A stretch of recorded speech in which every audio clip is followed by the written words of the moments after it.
5 दिन पूर्व रीवा के सैनिक स्कूल प्रबंधन द्वारा कक्षा 12वीं के एक साथ निलंबित किए गए 72 छात्रों की बहाली की मांग को लेकर एक भूतपूर्व सैनिक 90 फीट ऊंची पानी की जर्जर टंकी पर चढ़कर सैनिक स्कूल के खिलाफ मोर्चा खोल दिया।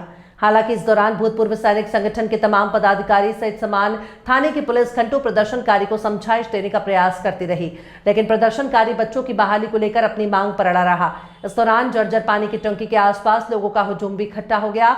मामले के संबंध में जानकारी देते हुए भूतपूर्व सैनिक यज्ञ प्रताप सिंह ने बताया कि मध्य प्रदेश की इकलौती रीवा सैनिक स्कूल के प्राचार्य द्वारा तालिबानी फरमान जारी करते हुए एक साथ 72 बच्चों को निलंबित कर दिया। सैनिक स्कूल के प्राचार्य द्वारा बताया गया कि पूरी कक्षा को अनुशासनहीनता के चलते निलंबित किया गया है, जिनकी जल्द ही बहाली कर दी जाएगी। लेकिन पूरे घटनाक्रम के 5 दिन बीत जाने के बाद भी प्रबंधन में बच्चों की बहाली नहीं की। 3 दिनों के बाद बच्चों की मुख्य परीक्षाएं हैं, ऐसे में छात्रों का भविष्य दांव पर लगा है। जब तक जिला प्रशासन और सैनिक स्कूल प्रबंधन निलंबित छात्रों की बहाली नहीं करता, तब तक वो पानी की टंकी से नहीं उतरेंगे। पूरे घटनाक्रम की जानकारी लगते ही प्रशासन के प्रतिनिधि के तौर पर हुजूर तहसील के तहसीलदार शिवशंकर शुक्ला नए बस स्टैंड में मौजूद पानी की टंकी पहुंचे, जहां उन्होंने भूतपूर्व सैनिक से फोन पर बात करते हुए समझाइश देने के साथ यह आश्वासन दिया कि बच्चों के भविष्य के साथ कोई खिलवाड़ नहीं होने दिया जाएगा। वे भूतपूर्व सैनिक की बात को जिला प्रशासन के वरिष्ठ अधिकारियों तक पहुंचा रहे हैं। साथ ही सैनिक स्कूल प्रबंधन से समन्वय बनाकर बच्चों से बात कर रहे हैं। इस तरह से जीवन को दांव पर लगाकर बच्चों के भविष्य को नहीं संवारा जा सकता। तहसीलदार द्वारा दी गई समझाइश और आश्वासन के बाद भूतपूर्व सैनिक पानी की टंकी से नीचे उतर आए। जी बताएं, आज पानी की टंकी में आप चढ़े हुए हैं, क्या मामला है?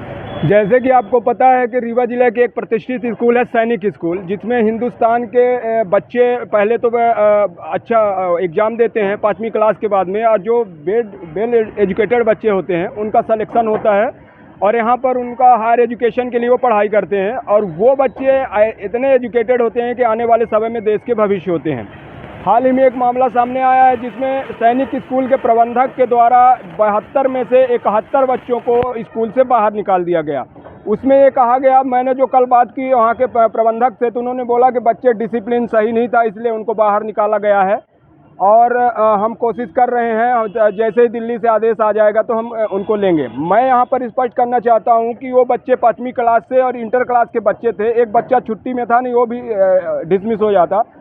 71 बच्चों को इन्होंने निकाल दिया। शिक्षा एक मंदिर होता है और शिक्षक को भगवान कहा जाता है, और एक शिक्षक अगर इस तरह से हरकत करेगा, हमारा देश संविधान से चलता है, तालिबानी आदेश से नहीं चलता है। और जिस तरह से सैनिक स्कूल के प्रबंधक और उनके कर्मचारियों ने जो फैसला लिया है 72 बच्चों का, 71 बच्चों का, जबकि 21 तारीख को 12वीं का पेपर है, वो बच्चे एक तो पढ़ाई का उनके ऊपर दिमाग में लोड, दूसरा उनका लोड जो इन्होंने स्कूल से निकाल दिया, तीसरा उनका लोड परिजनों का लोड। अगर बच्चे कोई सुसाइड करते हैं, आत्महत्या करते हैं, इसका जवाबदारी कौन लेगा? और 21 तारीख को उनका पेपर है। कल जब मैं प्रबंधक से बात किया तो उन्होंने बोला कि मैं दिल्ली से जैसे आदेश होगा उसका हम पालन करेंगे। हमारे देश में 12 बजे रात विधानसभाएं खुल सकती हैं, 12 बजे रात देशद्रोहियों के लिए कोर्ट खुल सकता है, तो दिल्ली को इतने दिन फैसला लेने में क्यों टाइम लग गया? जबकि बच्चों की पढ़ाई सर पर है।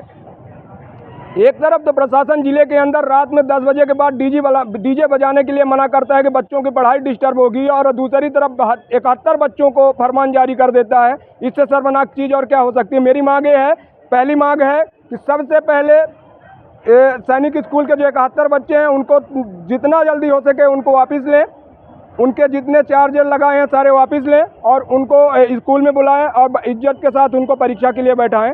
दूसरी मांग मेरी ये है कि जो सैनिक स्कूल प्रबंधक है उसको तत्काल प्रभाव से हटाया जाए, क्योंकि ऐसे हिटलरशाही प्रबंधक को यहाँ रखने की कोई ज़रूरत नहीं है, क्योंकि आने वाले समय में बच्चों का भविष्य खराब होगा और बच्चों का भविष्य खराब होगा। तीसरी बात यह है कि मांग ये है कि प्रशासन त्वरित कार्रवाई करते हुए एक्शन करे। यहाँ पर बच्चों के भविष्य का सवाल है, बच्चे गलत नहीं होते हैं। उन्होंने बताया कि टीचर की कार का शीशा टूट गया था, टीचर की कार का शीशा टूट गया, दोबारा लग सकता था, तुमने बच्चों का भविष्य तोड़ दिया। उनमें से कोई बच्चा अगर आत्महत्या कर लेगा तो क्या प्रबंधक जवाब देगा? इतना भ्रष्ट प्रबंधक हमने हिंदुस्तान में नहीं देखा कि 71 बच्चों के भविष्य के साथ खिलवाड़ किया है। मैं इसीलिए आज यहाँ पर, कल मैंने रूटेट किया था, कई बार अखबार और चैनलों में मेरी खबर चली थी। आज मैंने जिला कलेक्टर के व्हाट्सएप में मैंने लिखित दिया था कि आज मैं अनिश्चितकालीन धरने में हूँ और आने वाले समय तक जब तक प्रशासन इस पर एक्शन नहीं लेता है तो मेरा धरना जारी रहेगा। जय हिंद, जय भारत।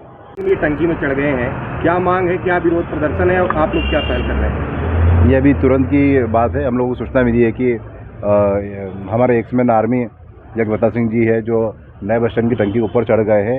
इनकी कुछ मांगे हैं। सैनिक स्कूल में पिछली बार कुछ गतिविधि हुई, उसको लेकर उन्होंने कुछ बताया है कि जब तक मेरी मांगे पूरी नहीं होगी मैं नीचे नहीं आऊँगा।